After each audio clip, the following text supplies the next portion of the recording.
I've always wanted to do this. Hi, welcome back to Out of Spec. This is a Rivian R1T Tri-Motor Generation 2. Today we're looking at the software and the app because I think more and more those are increasingly important components to owning and using a vehicle. So, there's been some recent updates. There are updates coming soon, but I had to make this video at some point, so unfortunately a new update will probably come out the day I put this video up. But Rivian is one of those companies with incredible software. So incredible that like Volkswagen's now using them for stuff, which is, makes sense. Volkswagen software is terrible, but it's getting better. Scout will be interesting. We saw Scout software, early rendition of it recently at CES. So time to look at what I would say is one of the benchmarks. I do think Rivian's actually been benchmarking Tesla in a lot of ways since its inception, and that's not a bad thing. Tesla does a lot of things right. And that makes it one of those cars that's easy to recommend to someone who's like, I'll take anything but a Tesla. It's like, well, there's a lot of reasons I like this more than a Tesla, and their software is absolutely gorgeous. And like Tesla, they are one of those companies that do a lot of over-the-air updates, and so I love to see the functionality continually improve over and over again. I mean, Kyle has a early Gen 1 Rivian that's still getting updates to improve it. And like Tesla, Rivian's one of those companies that ditches Apple CarPlay and Android Auto, which is definitely a polarizing way to do it. Some people are like, I won't buy a car unless it has CarPlay and Android Auto. I think if the car is better, then why reduce yourself to that? Because Apple CarPlay and Android Auto suck. That is maybe a hot take, but there's so many things they're limited at. They just have not improved along the trajectory that the corresponding phones have been improving. So I'd rather see a car like the Rivian, like Tesla, like Lucid have their own approach. Lucid does offer CarPlay, and I feel like Rivian should just offer CarPlay and Android Auto just for the people who really want it, but like, I don't know, just throw it in the corner or something. It's really clearly not optimized for that. So let's jump into the Rivian software because I'm quite a fan. Let me explain why. So now that we're in the truck, we can look at the things like the hardware, the screens, the actual interaction you have with the software. First of all, the hardware running it is so good. That is one significant improvement over Generation 1 Rivians.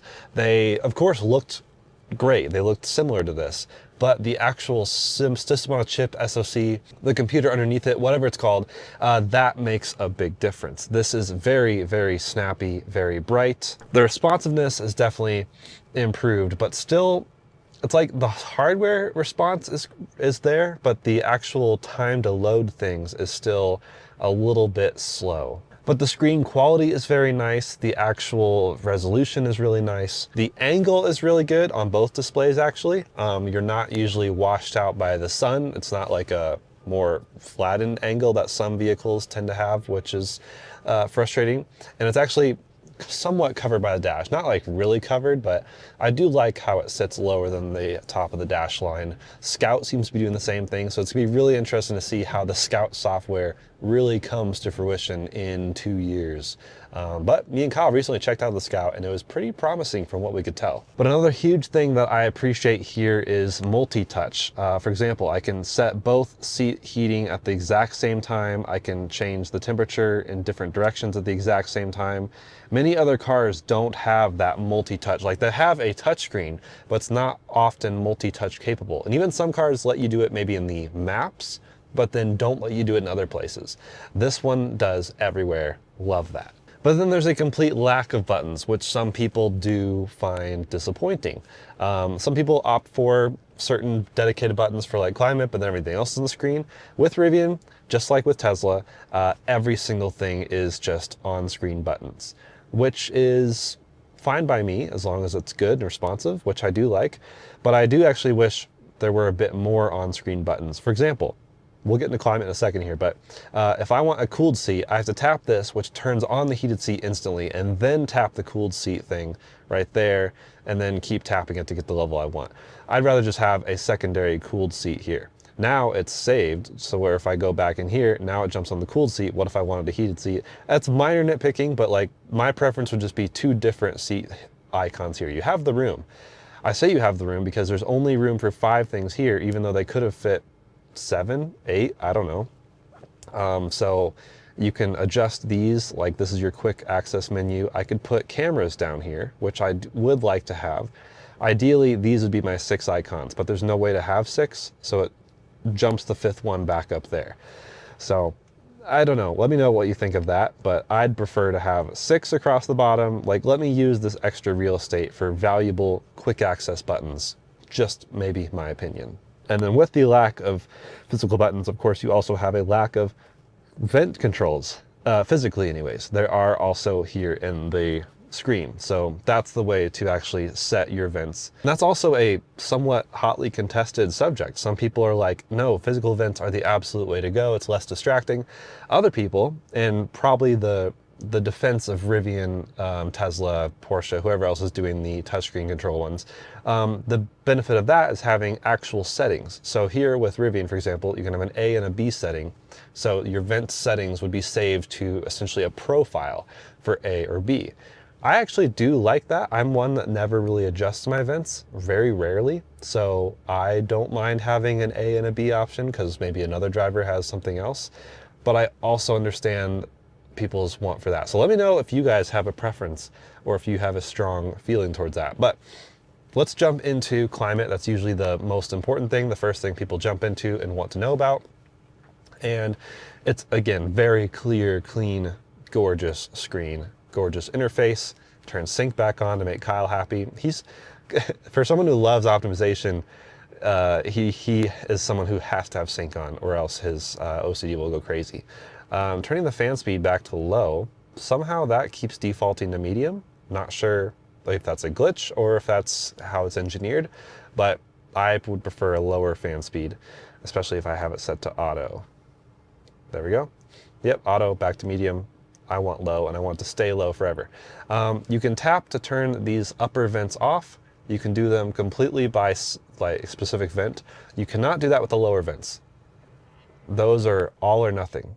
I wish there was a way to do a lower left on and lower right off or vice versa. Again, maybe a minor thing, but that's my preference. And this is also where you would interact with the heated steering wheel. That's also down here, of course. I can jump in here and do the heated steering wheel. I wish that was 3 levels. There's even 3 icons for heating. It really needs separate levels. I'm usually one that likes just a hint of heating, and most heated steering wheels in the industry are either on or off, either like more door or not even there. I prefer almost not even there. So that's maybe a minor thing, but that's a preference. And then you have pet mode, which is awesome. So it gives you a little disclaimer, only used for pets, never leave a child unattended. Turn on, boom. Now it's on pet mode. Once you get out of the car, then it will have a screen with the gear guard saying, don't worry, your pet is safe, etc. And it reads out the temperature. Love that. Everyone, most people that I talk to love pet mode and want pet mode. So I'm not sure why so many other cars, most other cars don't have it, but Rivian and Tesla do. What's interesting is there is no way to access camp mode here. That is its own experience, which I guess we'll jump into in a second because that's also climate, but you can also access your defrosted mirrors. Front defrost, go to the back, and you can do the upper vents. Notice those are physical. We'll look at the rear screen here in a little bit. And then you have the lower edge, upper edge, heated rear seats, no heated center seat, and no controls for the back defrost from the screen. Even though you can control it from right there on the front, you have to do the back one individually on this button right here. But now that's basically climate, basically pretty straightforward. Jumping into camping mode. Love camping mode. I can't wait to take an R1S camping. Actually, an R2 camping is what I'm really excited about. There's now a level truck button, which is really cool. I'd like to selfishly think that's after I made a video on how camping with the R1T was a little rough on slightly uneven ground. And then you have the way to turn off the displays, camp courtesy, which I'm guessing maybe lowers the lights and maybe even the sound, like just be courteous of your neighbors type of thing. And then you can also turn on and off the side lights. Pretty cool. Manage energy. You can turn that on, stay off. It's cool to have an entire little camping menu, and I love the graphics. All these graphics, by the way, Unreal Engine by Epic, I believe. So if you're a Fortnite fan like myself, let's play Fortnite. But also, that's kind of the Unreal Engine underneath the surface is what drives these graphics. and I'm such a fan. So jumping back into climate, I think that actually covers everything. So we'll just kind of go left to right how I have these set up. And oh, I guess there's 5 buttons here, but then a 6th if something is active. Jumping into the map menu. Gorgeous map, also really a big fan of this. It doesn't load super fast. I have full LTE service right here, by the way, so kind of giving it the full benefit of the doubt in my connection. And it's not like perfect, but it is relatively snappy and works pretty well. So I'm totally fine with that. Of course, it's highlighting all chargers. I can turn that off if I want to. And I can search for an option using Google. I think it's using Google search in this case. So I could type coffee. Everyone knows I'm a big coffee fan. And I think ratings and search is, yep, by Google. So I could pull up any of these here and I could route. That one's pretty close. And it tells you the mileage remaining on arrival. This really should be percentage or at a minimum both. That's how most everyone else would do it. I guess not everyone, but that would be my preference. At the moment, you have to take like the rated range of the Rivian, divide it by the percentage or whatever, and that's how you get the percentage on arrival. But yeah, it's just not that accurate. I mean, we're sitting here at 168 miles remaining, and this is 1.3 miles away. We'll get there with 165 miles remaining. So it's just not an accurate way to portray that. When you're routing somewhere, we can look at the settings. You can set your preferred arrival range. So right now it's saying 20% or 59 miles, and that's based on all-purpose mode. The things you can avoid, of course, and your preferred networks. Rivian is checked by default, and you can say avoid sites that need an adapter. Let's say we have a Tesla adapter. Let's say use always for right now. And we'll end this route, actually. We'll go somewhere further away. I like to use Los Angeles as an example. I've done this route many times, and we can kind of see how the route planning does, how quickly it does, 1,000 miles away. It does take a little bit to plan the route out. Not quite as fast as Tesla, not far off either, but definitely behind the likes of, you know, the new Audi system and the Q6 e-tron. They touted it as insanely fast, like within a couple seconds. This is still not bad though. It's saying we'd get there with 2:16 p.m. and that is with what settings? Preferred networks, Rivian. So if I say turn off Rivian and just use Electrify America and Tesla, I want to see how this will change.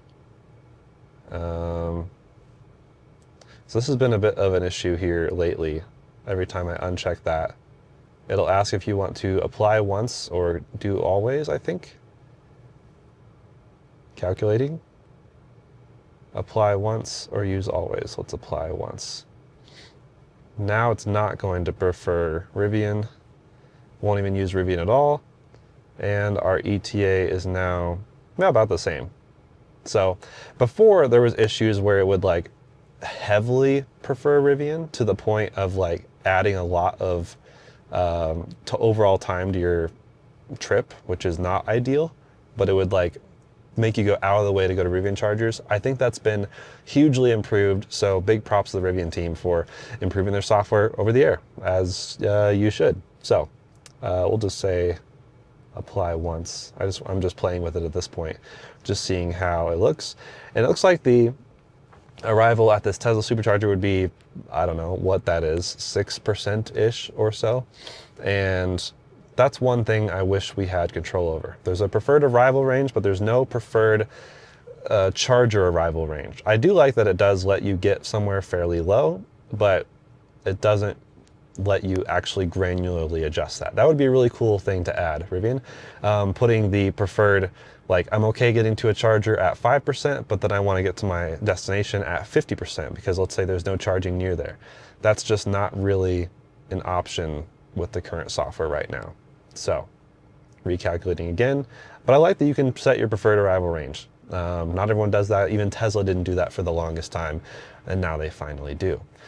On the point of navigation, these stoppage times are also not very accurate from what I've found. They typically underestimate when they really, I think for the user experience, should maybe overestimate maybe a bit.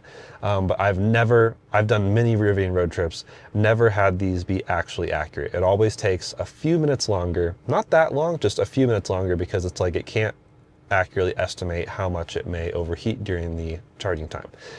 Anyways, that's pretty much your navigation. Over here in general, you can set audio, of course, speech, 2D, 3D, north, up, typical things. You can clear your recent destinations, saves, searches. Love the granularity. I'd love to see even more for the super nerds out there, but I think it's fairly easy to use, fairly straightforward, and you can see all your stops, how much time, etc. And you can even add additional stops.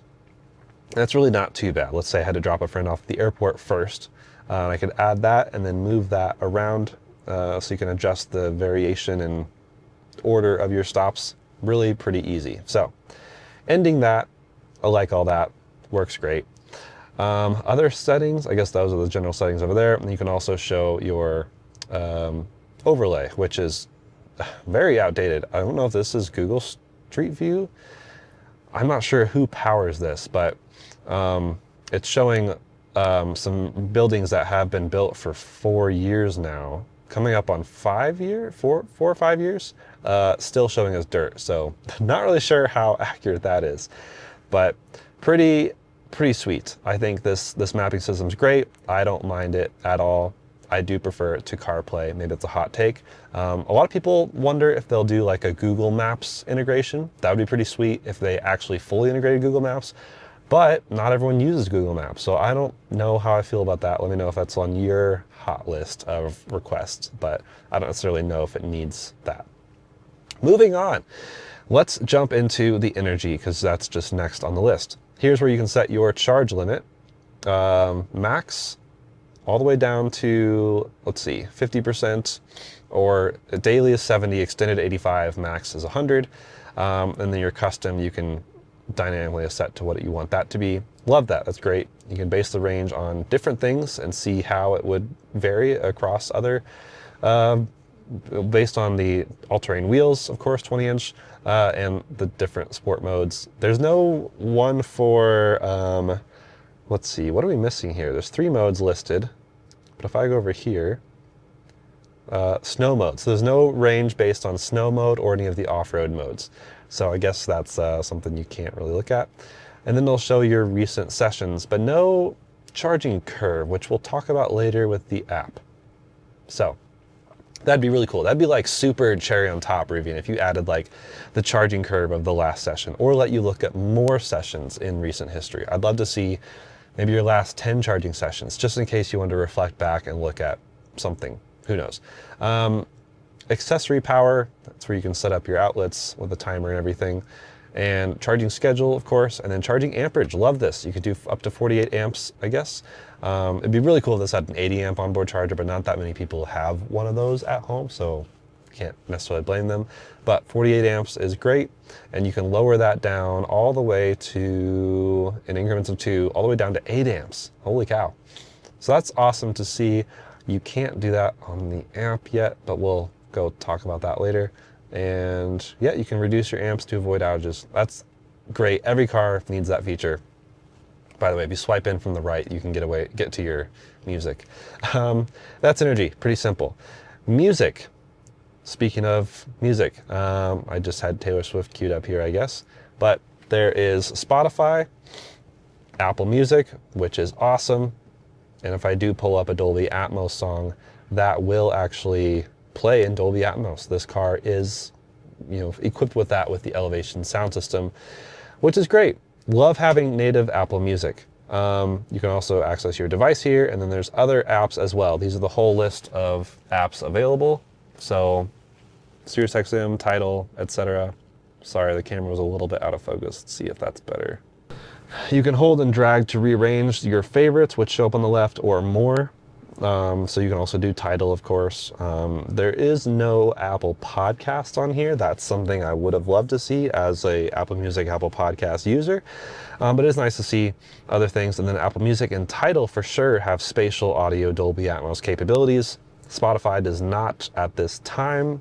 Not sure if anything else does, but those are your current options. But course, we have Bluetooth as well. I don't know which codec of Bluetooth this uses. If I can find that out from Rivian, I will put that on the screen, but otherwise it's fine. Not a big deal. And that's because this sound system's actually pretty mediocre. I was looking forward so much to trying the Elevation sound system in the new generation Rivian, and this just isn't it. The original Meridian in Kyle's Gen 1 is definitely better. This one is serviceable. It's fine at lower volumes, but it's actually pretty rough at anything more than half volume, and it just really falls apart. Really across the board, it just doesn't sound super great. This is my attempt to EQ it a bit better, but if I get it above like 40% volume, I have to lower the bass because otherwise that'll start overpowering and even sound like it's blowing out the speakers. It's just a really fairly disappointing system, which is such a bummer. There are different EQ presets, and I don't know what they could do over the air to improve it, but I really hope they can do something. That would be amazing because it really needs all the help it can get. And you really have to re-EQ it if you really want the stereo versus Dolby Atmos mix to sound pretty good. But that's not unusual. Lucid was the same way, of course, on their car as well. You can swipe over at any time to see what's actually playing, which is nice. So it's a 960 watt Elevation sound system with 16 speakers in the truck, or 18 speakers in the S, the R1S, I believe. The bass sound system is even worse. Really, I don't know why they offer the bass sound system in a premium, quote, luxury vehicle. I think that's actually just a disservice. It is a little bit more to add the Elevation. That's probably worth it, but I don't know, maybe there's an aftermarket situation. I just hope they have better options down the road, or upgrade this, update this over the air to make it sound better. Lucid did that notably, but of course, you can't improve hardware if it's the hardware that's the issue. Maybe it's not the DSP. So that's music, pretty simple. This is maybe where I should have started, because this is what the screen that most people use or observe, but here we are, drive modes and all your live data, which is awesome. People love this stuff. I love this stuff. So putting it in gear, I guess, or I'm still in park, but now the car is officially on. You have all the on-road modes, which are all-purpose, conserve, sport, and snow. Those are a bit different if you don't have the tri-motor or quad motor. I think the dual motor non-sport doesn't even have a sport mode, but it's still fine. It's still a good truck. Ride heights in various levels. You can, of course, see them adjust here, and then you can tap them right there. And then the air suspension will do its thing. So wide variety of ride height availability, which is awesome. Ride feel for soft, firm, or moderate. I just ride around everywhere in soft. Love that vibe. Regen in low, high, which I keep it, or medium. You can also do auto for the ride height, which works pretty well, and that's actually been improved in recent updates. And stability, reduced or on. And then you have to hold it to turn it really off. Let's see if there's an animation for that. Boom, drift mode, basically. Just keep that on for now. So that's pretty cool, but yeah, you can type through all of these, see conserve, all purpose. Once again, you have the Unreal Engine animations, which are super, super cool. Hilarious to see a Rivian on track with these tires. That's how it should look. Looks great. You even have decorated trees out in the woods for some reason, and a gear guard snowman. Pretty cool. Then you can go into off-road. This is one thing I wish was different. I wish you could preview the off-road settings without actually jumping into one. Like, let's say I'm in all-purpose mode, as a lot of people would be most of the time, and you just want to check and see if there is an off-road mode, or even just observe the menu. And I don't want the suspension to suddenly raise all the way up and put excessive wear on the half shafts or anything. I wish you could go into off-road mode, see the settings before tapping on drive mode, but you can't. So you have to commit, go into off-road mode. That jumps us into all-terrain, which is raising it already. I mean, what if rock crawl was the last thing you chose and it's like going to really high ride height? Otherwise, all these things are the same. There's 5 more modes in off-road mode: all-terrain, rock crawl, rally, soft sand, and drift. Let's look at the animations for all of them. I'm in soft sand. Trust me, looks cool. Rally, lower the ride height. I'm so sorry, suspension. I'm just trying to show everyone all these cool animations. Really pretty cool. So going back to on-road, I am so sorry. This truck is so confused right now. It's like it continually is going up and down. You guys can't really tell. Swiping over brings you all the cool live data. It was really a big deal when this stuff came out in a software update maybe a year ago or something like that. You're gonna see your live compass direction. So I am facing east. Yep, that's correct. Slightly to the south. And you can see your elevation. For some reason, that's not really working right now. No idea why. Interesting. And then you have your trip meters, which is cool. You can see miles per hour average, how much time spent driving, as well as the miles per kilowatt hour and the total kilowatt hours used. Not the most efficient truck, but this is a brick essentially. And then you have trip A and trip B, and you can reset those. I wish, like, look, there's room. Just give me a trip C. I would love that. Or a trip with a custom name somehow. Tesla does that. Really like using that. I want like 5 trip meters. Us nerds want to have like monthly, yearly, road trip, lifetime, like give us all that. Battery temperature. Notably, the battery temperature disappears when you're plugged in charging, which is like the worst time for it to disappear, but we can sort of get around that. I'll show you here in a second.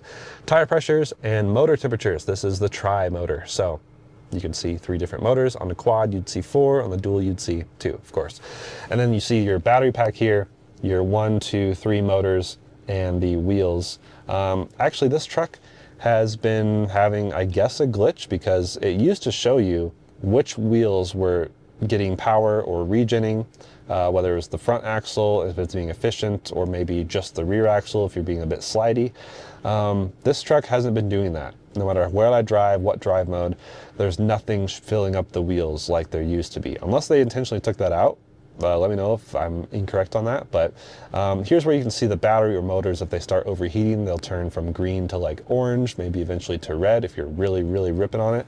And then you can see even your steering rake right here. Pretty sweet to see that in live time. So these are pretty easily accessible, just swiping over while you're in this drive mode menu. And yeah, I really just leave this screen up the whole time. And I just use my driver display to see my navigation much of the time.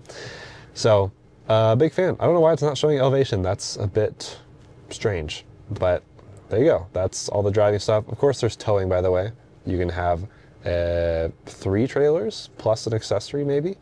So that's pretty cool. And then you can see estimates based on those things, and it tells you when a trailer is connected or not. You can reset those. Pretty sweet. Love all that.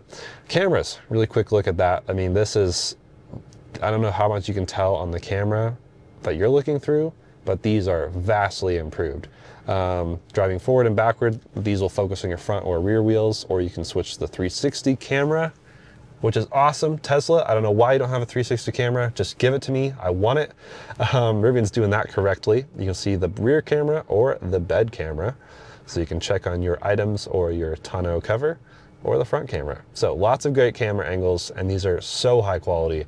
If you tried a Generation 1 Rivian R1T or R1S, you know how much more amazing these are. Already looked at camp mode, so we'll swipe up here. Phone is really basic. I mean, it's just managing your phone connections, doing phone calls, typical car phone stuff. Gear guard is our friendly little sentry dude. So you can see various road cameras. So there was someone, I guess, in front of me at some point. You can see the different cameras during that entire time, swiping through them, newer or older. You got settings here. Love all of this. This is such a great modern car feature. I don't know why there's so many cars that don't have built-in dash cam type stuff. Like, that is just so much needed. And it really does help you with, you know, well, here's a little thing that Rivian put in here, I guess, to show off what it does, which is pretty cool. But it really helps you with liability. Oh yeah, this was a really cool, like, almost like a stop motion animation thing that they showed, which I wish I could show you better, but the screen auto-brighted itself too dimly. But it kind of shows you how Rivian does that. I don't want there to be any copyright. I don't think there would be, but check that out in your Rivian, or go to Rivian's YouTube page. I bet that's there as well, just to see a preview of what all Gear Guard can do. So that's pretty straightforward. Owner's guide. You know, most modern cars also have an owner's manual baked into the screen itself. lots of clear things. I mean, Rivian excels at what I would say is UI, UX, user experience and user interface. User interface is gorgeous. User experience is very, very good. So anything you'd want to know about your truck, how to do things, what to do, maybe care, control, tidbits. If you're a super nerd, I guess read through all this. I'm not going to go through all of it, obviously, but super cool. It's probably online as well, actually. Then there's a new video option. This is a really cool feature. You can jump into Google Cast. I love how there's a little popcorn tin sitting right there, and a phone, which is casting to the screen. Awesome. You can scan this. It'll join the Rivian hotspot. I think you do have to have the Connect Plus membership, and you can Google Cast any content. There's also a built-in, baked-in YouTube player, which is pretty sweet. We can kind of see what's on my feed. Ah, no surprise, huh? Marquez Brownlee, EV stuff, nerd tech stuff, car stuff, something about Timu. Yeah, so you can control the brightness, sound, everything right there, and you can close the app. So I do wish there were more apps, but they can basically get around that by having Google Cast, which supports a lot of things, and it works really well. The screen is not quite 16:9, but like pretty close. So it really is a gorgeous screen to watch things. And I still wish it was just a bit brighter. I can't really tell if it's OLED. I don't think it is, but maybe it is. I don't have all the tech specs of the screen, but I've had no complaints with the screen pretty much ever, other than auto brightness just being a bit too dim. I wish there was like with climate, how there's low, medium, high. I wish there was an auto setting that was low, medium, or high. Like, I wish the auto brightness could have a, leaning one direction or the other rather than just a static thing. That'd be a really cool update, Rivian. And then there's settings. Well, here we have the auto brightness. And I do wish there was levels of auto. Sometimes the auto is too dim. And I wish it would change that. And I wish there was a bit more granularity, but it's honestly totally fine. Accent lighting, you can change all sorts of different, and there's even the sound effects, and that changes all your ambient lighting, which is pretty sweet. So yeah, we'll just leave, I don't know, Forest Valley. That sounds good. This is forest green anyways. Adjustments on that, interactive lighting, light bar stuff, which is cool. Light bars now fill up as you're charging, which is really cool. And Rivian Port Light, of course, to access stuff. Just kind of scrolling through these, there's a lot of settings, things that you can mess with. Lock sounds, it's cool that they have more one. Now I have the owl as another one. Wish there was a custom one, that would be really fun, but maybe they don't want you to have that much control. I could see that getting questionable. Other things that you can set, easy access, auto lowering, side mirror stuff, folding, driver's assistance, Rivian Autonomy Platform Plus or WRAP. Yeah, it's a pretty good system. We have a hogback challenge coming on that on our testing channel. Go check that out. Lane change automatic is great. And there's automatic turn signal shut off coming soon in a new update. Of course, Rivian always has new updates coming, which again, I love. So that's, yeah, lots of stuff in there. Units, of course, you can change here.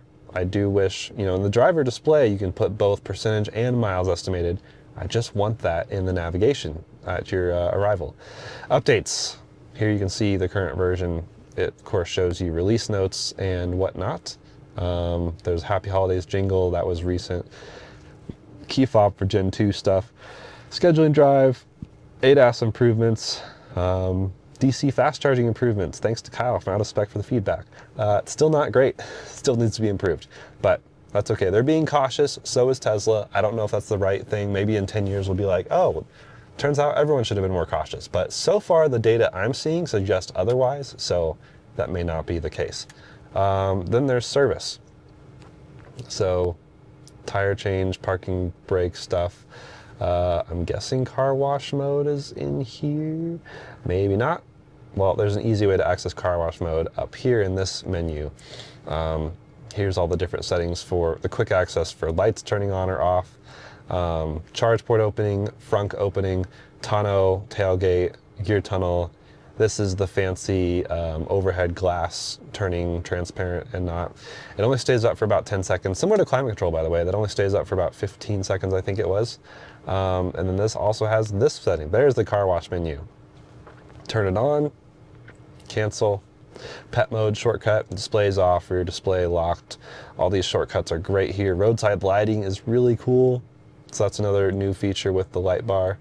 And then outlet shortcut. So I love all the shortcut stuff. Like, a lot of this is just so well thought out. Back here in settings really quick, let's jump into service mode. So this is something that's kind of a secret way, like if you are plugged in and you want to see your battery temperature, mine's pretty cold right now. You're plugged into the charger and you want to know why your charging got throttled. The battery temperature is not showing because, well, I think they just don't want you to see how hot it's really getting. You can go to service mode. Tap service up here, swipe up on this. Wait, you might have to tap this like 5 times. There we go. Now the ride thing pops up here. Then you have to tap this 5 times. 3, 3, 7, 4, 8. Then you're in service mode. Very convoluted way to jump in there. Sorry, the sun is now out, I guess, so hopefully you can still see the display. I'll lower the, there we go, lower that exposure. So that's, yeah, you can just see various data on here. Takes a bit to load all the ECUs, but that helps you see various things that you might want to, such as high voltage and thermal. There we go, high voltage. Battery maximum cell temperature, 44.6 Celsius.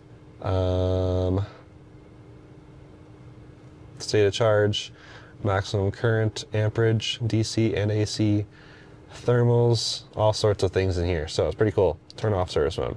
I guess I should technically say, don't go into service mode, mess anything up. It's not our fault if you do. Yeah, don't be bad, I guess. Back into settings here. This is, yeah, you can still see this. Okay. Connect. You know, that's, again, garaging, dock. Oh yeah, the remove the drawer thing underneath the center console. Apps, I guess this is where you can do your video stuff, Google Cast adjustments, drivers and keys, data and privacy, legal, and about. That was a long-winded way to look at this entire screen. I think I got it all though. The lock unlock, we already showed the vehicle stuff, which you might be able to get to anywhere. You swipe in, yes, from the left. Swiping all the way over brings you that, which is great. Notifications, garage. This camera button records a quick thing right now, which is cool. Switching users, hotspot, Bluetooth, Wi-Fi, temperature, cell service, clock. Everything else is pretty basic, straightforward. So great center screen, love it. Let's move to the driver. Driver display, it's pretty simple, so I'll just film it handheld, actually, so I can show you the buttons here on the steering wheel. Very basic. In fact, Rivian's now the most basic of all of them because Tesla, you know, got rid of the stocks. So now Tesla has more buttons on the steering wheel. So this is really just left, right, up, down. That's for driver's assistance. And then volume stuff over here. Adjust the volume slider on that, and then track, next, and reverse. Goes up to 30, down to, you know, 0. It'd be really funny if it went like negative, but you definitely have to scroll it a lot for there actually to be change. Like a lot. So I wish I was a bit more responsive perhaps, but minor nitpick, really is pretty great. So you can see a preview of the map, and then the symbol for your drive mode, and then location up there. If I throw it into drive, now you have a power meter, and now it shows vehicles around you, which is pretty cool. Makes my Jeep look like an R1S, which I guess I could see the resemblance. Yeah, pretty simple, self-explanatory. Jumping into a different drive mode, let's go to snow, for example. That changes that to snow, and then you have, you know, this is region, and this is power when you're driving. If I go into an off-road mode, yeah, see, it jumps into the last off-road mode you were using. What if I just want all-terrain? I definitely hope they change that to where you can go into the screen without committing to whatever previous mode you were in. But that changes not much other than the more granular compass right there, similar to what you see right here. And now it shows my elevation, 61, 63, that's pretty accurate. I'm about 61.75 last I checked here. So really, really pretty close. I will move forward and backwards just a little bit to take some pressure off the half shafts from raising up. There we go. So, driver screen, really basic. You can see your suspension right there. The wide options are the suspension settings available in this drive mode. The short ones are showing you there's more suspension below that, just not available in the specific drive mode. It took me a bit to figure that out when I first drove a Rivian a couple years ago. And you can see your rated range remaining and the state of charge estimation. And if you have navigation going, which I will say, let's go to, yeah, Bluegrass. They make pretty good pizza. That shows you your driving stuff there and your ETA, which is nice. So pretty easy, good, self-explanatory driver screen. The stocks themselves are also pretty basic, pretty nice. This is pull that back twice for the cruise control, like the Rivian self-driving thing, wrap plus, whatever that means, and then pull back once for just, you know, adaptive cruise control. Can't wait to do the hog back with this. It's really pretty good, but only on pre-mapped highways, which is a disappointment. And then this stock right here is for your lighting, windshield washer stuff, and that is what that takes over the screen when you do that. So got it back to auto there, lighting as well on auto. Love that. Love all the switch gear. Everything feels really nice and premium in this Rivian. And you know what? Let's go back into here just so I can show you the roof thing. So that's open, and now it goes opaque. I mean, it's more like a translucent situation to transparent. So love that a lot. As we jump into the back, let me point out the driver's door, or actually all the door openings used to be here. Now that's the emergency one. Now it's an electronic door release, which is here. And it's okay. It's not my favorite. It just doesn't feel as high quality as the other outgoing R1, which is interesting. And this thing is raised up a bit. And then the door thunk is pretty rough. This switch just feels a little chintzy to me, but the window switches feel very nice and act very nice. And then the door thunk, oh, it's terrible.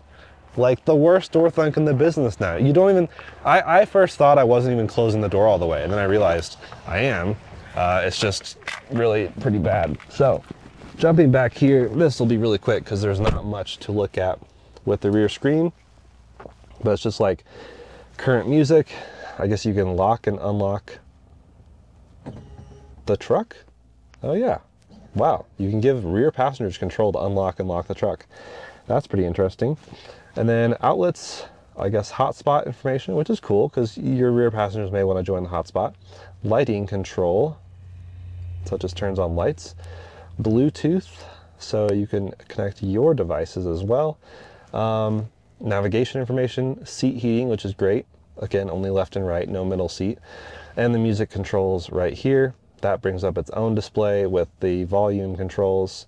I guess, yeah, there's kind of its own climate control you can turn on, upper or lower or both, or off. And here's the vent controls that a lot of people wish the front had as well. 2 USB-C ports here, USB-C port right here. I guess I didn't point out, but there's USB-C ports inside this center console, and wireless phone chargers right there where the keys are. I actually use the wired, you know, situation because that's way more efficient. The phone chargers, the wireless ones, don't really hold the phone very well.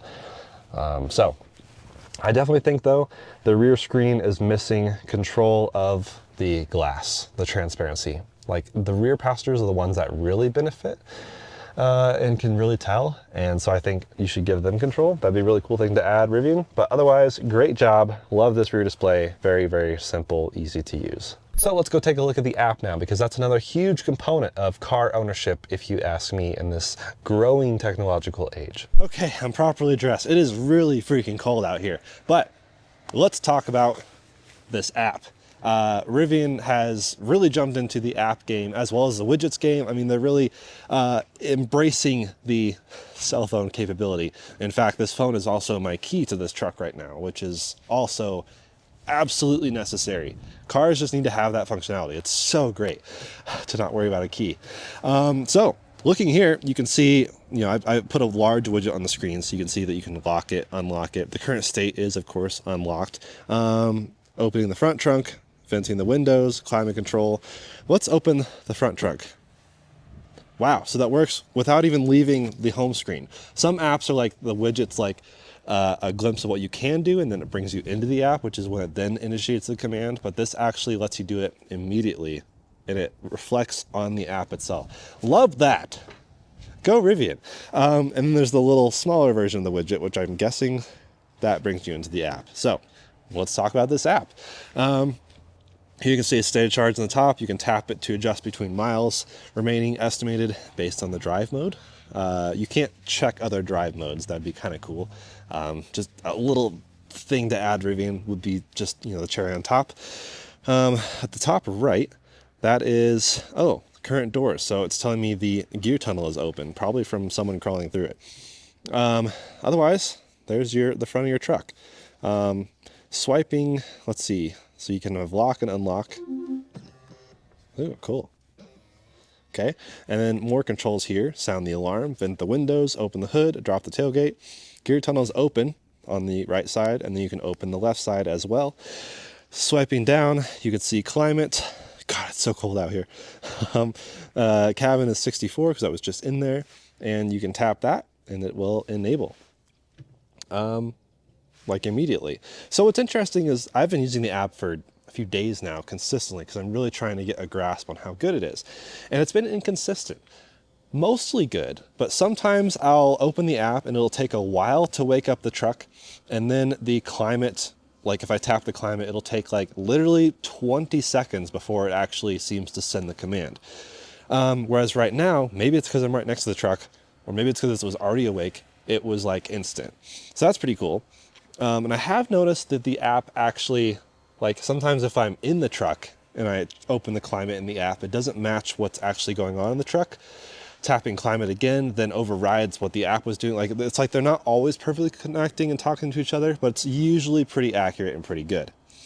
If your truck is in pet mode, it'll show on a live widget on the home screen, but what's interesting is you can't actually adjust pet mode or camp mode from the app. I would really love that, honestly, especially if I'm laying down in the back of the truck and don't want to like try to reach the screen, or that's probably really for the SUV.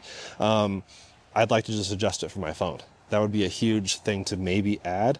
And there's no camp mode adjustment thing on here. I mean, I guess you can still adjust the climate from the app, but you can't turn camp mode off or on, which sometimes I would like to do if I want to like run the truck battery down or a bit or something for a charging test. I know it's a really niche example, but that's another thing. Energy, jumping in here, here's where you can also set your charge limit. You can schedule charging. However, cool, so jumping into the schedule charging is where you can see the amperage and location. I think those should be separate, or at least have the amperage back on this screen as well, just so I can jump in here, lower the amperage if I want the charging to complete at a later time. Of course, you can do that with scheduling as well, but those are just interesting options that would be kind of nice, especially if you have an EVSE. It's not smart enough to like maybe charge later and you already started the charging and you just want to lower the current. That would be cool. Maybe, at least in my head. In the energy section, there's also view your past sessions, which is, I think, maybe glitchy. I don't know. I had 2 charging sessions yesterday. They're not showing up here. And even once they do show up, you don't see the charging curve, which would be so cool. And I know you can do it, Rivian, because while the truck is charging, this is showing you the active charging curve, which is the coolest thing ever. So I really hope that's something that's brought in here. Let me see the history of my past like 10 charges with their charging curves, and like just let me be a nerd about it. A lot of nerds love their Rivians. So I hope you can cater some adjustments to those of us who just like that nerdy data. That'd be so cool to see. So that's energy section complete. So that's the energy section. Moving on, gear guard. Here's where you can see live cameras. Motion cam is currently off right now, but I think the cameras are ready. It is taking a bit to load, but let's see if it actually works here. There we go. Not sure why that took so long. It's still loading. I mean, I'd say in general the app's really good, but it's not quite perfect. I don't really know how this optimization works. Oh, what's up, camera? Now you can see different cameras all around. Or what's the center camera do? Or is that the cabin camera? Either way, it's pretty slow to, oh, it's the bed camera. It's pretty slow to actually load them. But seems to work well enough, so I'll take that. And yeah, gear guard turned off and on from the app. That's always nice. And then location. You can see where it's currently parked. You can hide the location from others while you're using it. That's interesting. And then you can get directions to its location. That's pretty cool as well. Vehicle updates. There you can see again what version we're on, 2024.47.30. Auto install, allow it everywhere, update reminders, etc. And then vehicle health. So you can see your tire pressures, mileage, maintenance schedule, service, stuff like that. And yeah, just vehicle information, booking a demo drive. The keys shows you what keys are on your truck and email addresses and stuff, which is why I'm not going to open that for privacy. And yeah, I think that's pretty much everything. This little hamburger menu at the top just shows you your vehicle. So if you have multiple Rivians, they could be toggled through right here. Book a demo drive if you want an additional Rivian. There you go. And all the way down. Ooh, so now that climate is running and a door is open, swiping down lets you toggle between those two things. Love that. That is so cool. So their app is really, really, really quite good. Then you have your route planning down below, which is nice. I could even do, so this route planning is actually more impressive than Tesla's, because I can have a bit more granularity on adjusting multiple stops and stuff, whereas Tesla's just like, go here or not go there. That is a question. Rivian's like, hey, let's do the entire route plan right here. You can even edit the name of the trip, plan the trip, send it to the truck, adjust all your settings here. Once again, it's just arrival range, not like charger range arrival. Drive mode even. This is awesome. And then trailer options apply and route your trip that way. And then your settings, accounts, whatnot, get in touch, roadside assistance, everything is right there. So really pretty awesome. I commend Rivian on their app experience. It's always getting better with updates. And yeah, I think that's a pretty important component to owning a vehicle. So there you have it. Rivian R1T or R1S software and app. I am not an owner. We have a Rivian R1T, the first generation one, and I mean, we've used it quite a bit, Kyle especially, and we actually have an ownership update to do on that for you guys. That's now been like 2 years. But this one I spent a few days with, really tried to dig in deep and get into the nitty gritty of the software, service mode, all that stuff, and show it to you guys. But again, I'm not an owner. So if you are an owner and you have thoughts on your favorite thing that they have, maybe the favorite thing that they've brought with an update, or maybe something you're looking forward to in a future update, I'd love to know about it. I'd love to know what you think is amazing, what you think could be improved on. Nothing's perfect, but they are making strides towards gradual perfection, and I love to see it. So that's pretty much it for me. It's really cold, and I gotta go film this hogback challenge, see how this does in the driver's assistance test. So thanks for watching. We'll see you guys in another video very soon. Until then, back to playing with software, because what else do I do? I'm a tech guy.